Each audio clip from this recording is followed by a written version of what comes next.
नमस्कार दोस्तों, स्वागत है आपके अपने चैनल द वास्तु डिवाइन में। भक्तों, आज के इस वीडियो में हम बात करने वाले हैं ज्येष्ठ मास में आने वाले सबसे बड़े व्रत और इस पृथ्वी पर पूरे वर्ष में आने वाले सबसे उत्कृष्ट, सबसे अधिक पुण्यदायी एकादशी की। जी हां, आज बात करेंगे निर्जला एकादशी की। आप सभी को निर्जला एकादशी की ढेरों शुभकामनाएं। जेठ का महीना आरंभ हो गया है और निर्जला आने वाली है।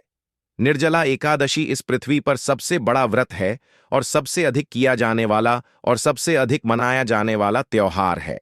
इस तिथि की महिमा प्राणों में बहुत अधिक वर्णित है।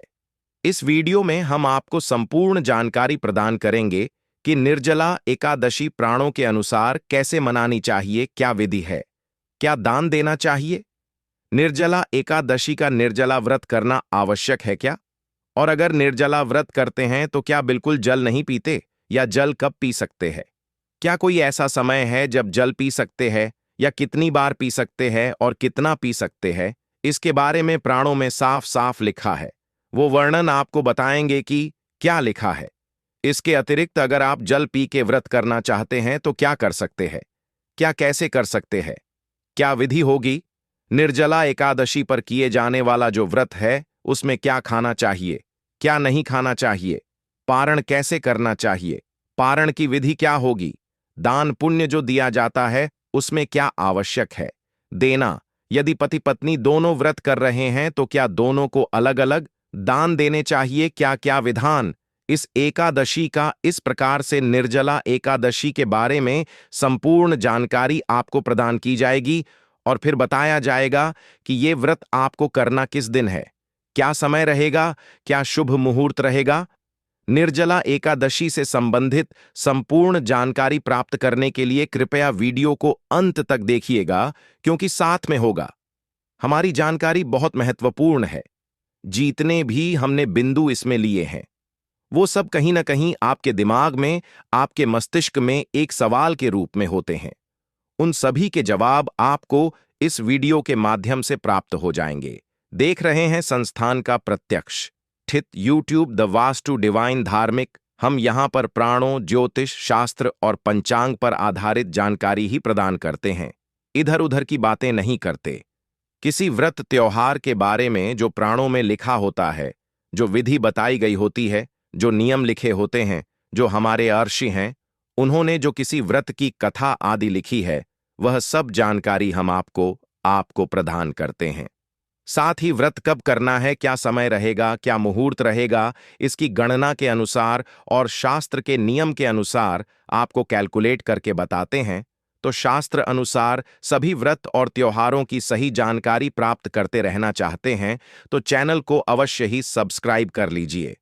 सब्सक्राइब करने के बाद आप बेल आइकॉन को अवश्य प्रेस कीजिएगा। जब आप सब्सक्राइब कर लेंगे तो वहां पर एक बेल का निशान बना हुआ आएगा, घंटी का निशान बना हुआ आएगा, उसको अवश्य दबाइएगा, तभी आपको हमारे वीडियो प्राप्त होंगे, अन्यथा वीडियो आपसे छूटते चले जाएंगे। सब्सक्राइब करें और बेल आइकॉन को प्रेस करें।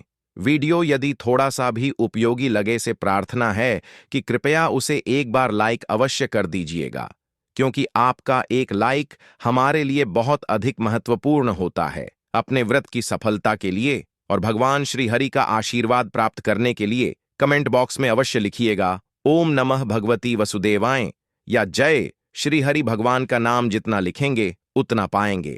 आइए बात करते हैं सबसे महत्वपूर्ण तिथि निर्जला एकादशी की। प्रिय भक्तों, निर्जला एकादशी के बारे में शास्त्र बताते हैं कि ये एक काम है, सभी एकादशी में श्रेष्ठ है। यूं तो प्रत्येक एकादशी का अपना महत्व है। प्रत्येक एकादशी से प्राप्त होने वाला पुण्य जो अथाह है और उससे जो पुण्य प्राप्त होता है वो आपके अनेकों पापों को नष्ट कर देता है। एकादशी का जो व्रत है ना, ये किया ही इसलिए जाता है जिससे कि आपके जो जाने अनजाने में किए गए पाप कर्म है वो नष्ट हो जाए। आपके जीवन जो है उसमें जीवन में आने वाले संकट है वो समाप्त हो जाए, क्योंकि संकट और पाप कर्म का 171 है। जब आपके पाप कर्म बढ़ते हैं तो आपके ऊपर संकट बढ़ते हैं, आर्थिक हालात खराब होते हैं, बढ़ते हैं। जीवन में आपका जो सम्मान है समाज में वह समाप्त हो जाता है, निराशा आपको घेर लेती है और आपको अपना जीवन बड़ा ही कठिन दिखाई देता है, लेकिन जब आपके पुण्य कर्म बढ़ते हैं तो यही जो निराशा है इसमें नई आशा की किरणें फूट पड़ती हैं। आपको समाज में एक अच्छी जगह और सम्मान प्राप्त होता है और आपके यहाँ और लक्ष्मी का वास होता है। सब कैसे होता है? ये सब होता है जब आपके पुण्य कर्म अधिक होते हैं, अच्छे होते हैं। एकादशी इस पृथ्वी पर आपके पुण्य कर्मों को बढ़ाने का सबसे सरल और सबसे उत्तम माध्यम है। शास्त्र बताते हैं कि इस एकादशी पर यदि कोई मनुष्य एक व्रत कर ले तो उसकी एक व्रत कर लेने मात्र से ही उसे पूरे वर्ष की सभी एकादशी का व्रत करने का फल प्राप्त हो जाता है। ये मन बातें नहीं है, इसका प्राणों में वर्णन है।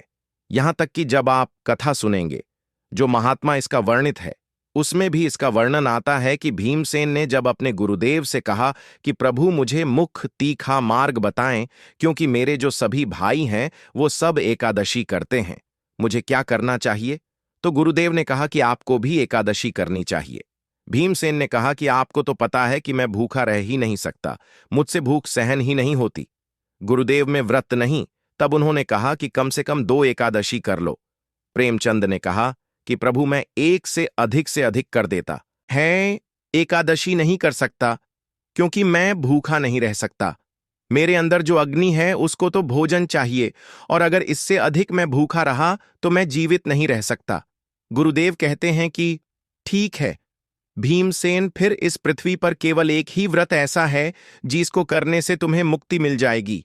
तुम्हारे सारे पाप कर्म नष्ट हो जाएंगे, तुम्हारे जीवन के संकट समाप्त हो जाएंगे, और वह है ज्येष्ठ मास के शुक्ल पक्ष की निर्जला एकादशी। इस एकादशी पर निर्जल रहकर नियम पूर्वक तुम व्रत करो, दान करो, इसके फल स्वरूप अवश्य ही तुम्हें मुक्ति प्राप्त होगी। 111 है। एकादशी तुम्हें सभी एकादशी का व्रत करने का फल प्रदान करेगी। इस तब भीमसेन ने इस एकादशी का व्रत किया। व्रत करने के बाद जब पारण का समय आया उससे पहले ही भीमसेन मूर्छित हो। ये इतना कठिन व्रत है। इस एकादशी का नियम कठोर है, व्रत कठोर है, इसीलिए इससे मिलने वाला जो पुण्य पर्व है ना वो बहुत अधिक है। इससे मिलने वाला जो धर्म है ना वो बहुत अधिक है। उसकी तुलना इस पृथ्वी पर अन्य किसी व्रत से की ही नहीं जा सकती है। उसको समझना चाहिए आपको। ये है इस एकादशी का महत्व। हमने आरंभ में इसलिए बताया कि आप किसी भी व्रत हो को यदि करना चाहते हैं तो उसके पीछे कारण होना चाहिए कि आपको क्यों वो व्रत करना चाहिए। ऐसा उस व्रत में है क्या? प्रार इसका ये है कि ये जो एकादशी है आपके जीवन की सभी इच्छाओं को पूरा करने वाली है। जब आप एकादशी का व्रत करने का संकल्प करते हैं उस संकल्प में आप बोलिएगा कि आप किस उद्देश्य की पूर्ति करते हैं के लिए यह एकादशी व्रत कर रहे हैं, वह उद्देश्य आपका अवश्य रूप से पूरा होता है। ऐसा शास्त्रों में वर्णन आता है। लाभ अवश्य दीजिएगा। अपने जीवन के जो संकट है, परेशान है, उनको इस एक व्रत के माध्यम से दूर कीजिएगा। अब बात करते हैं कि क्या इसका व्रत निर्जला ही किया जा सकता है? क्या इसका व्रत कब उठाना चाहिए और कौन कौन कर सकता है? प्रिय भक्तों, व्रत कौन कौन कर सकता है? देखिए, इसका व्रत 8 वर्ष से अधिक आयु का कोई भी व्यक्ति कर सकता है, कोई भी प्राणी कर सकता है, और तब तक उम्र में कर सकता है जब तक कि वह इसको करने में सक्षम है। सक्षम से भी प्रायः है कि जब तक इसके नियम और इसकी कठोरता का पालन करते हुए इसको कर पाए। ऐसा नहीं कि अपने जीवन को खतरे में डालकर इस व्रत को किया जाए, और ना ही हम कभी आप कोई ऐसी सलाह देंगे कि अपने जीवन को खतरे में डालकर आप किसी प्रकार का व्रत करें। यदि आपका शरीर आपका साथ देता है, आप भूखे रह सकते हैं, निर्जला रह सकते हैं, तो इस व्रत को अवश्य कीजिएगा, क्योंकि ये व्रत है कल्याणकारी। इस व्रत को कोई भी स्त्री या पुरुष कर सकता है। किसी प्रकार की कोई रोक टोक नहीं है। बात क्या मासिक धर्म में माताएं बहनें कर सकती हैं? क्या मासिक धर्म में व्रत किया जा सकता है? परंतु इसकी पूजा का ध्यान रखना पड़ेगा कि पूजा पाठ जो है वो आपके हाथों द्वारा नहीं होगा। इसकी जो पूजा पाठ है वो आप अपने किसी पारिवारिक जन के माध्यम से करें। आपके घर में आपके पति होंगे, आप उनके द्वारा करा सकते हैं, या आपके और कोई अगर महिला है तो उनके द्वारा भी आप अपनी पूजा करवा सकते हैं। पूजा की सामग्री अर्पित कर सकती है। दान आदि जो है वो आपके पारिवारिक जन करके व्रताप कर सकते हैं। और व्रत का फल आपको उतना ही प्राप्त होगा जितना पहले होता आया है या जितना आपका स्वयं पूजा पाठ करने पे होता है, क्योंकि ईश्वर स्वयं जानते हैं कि आप किन कारणों से पूजा पाठ नहीं कर रही हैं, इसलिए आप व्रत कर सकते हैं, उसमें दोष नहीं है। एकादशी का व्रत क्या निर्जला ही किया जा सकता है या जल पी के कर सकते हैं? क्या ये निर्जला करते हैं तो कितना जल पी सकते हैं? देखिए, एकादशी के निर्जल व्रत की हम पहले बात करेंगे, जो प्राणों वर्णन आता है। प्राणों में वर्णन आता है कि इस एकादशी का निर्जला व्रत करना चाहिए, इससे आपको संपूर्ण पुण्य की प्राप्ति होती है। निर्जला एकादशी का व्रत जब आप निर्जल करते हैं तो उसमें 2 प्रयोग है जो जल के आपके लिए बताए गए हैं कि आप 2 बार जल का प्रयोग इस दिन में कर सकते हैं।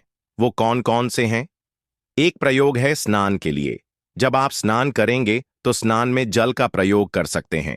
दूसरा प्रयोग है जलाजमनी के लिए, जल पीने के लिए वो आचमनी कही गई है।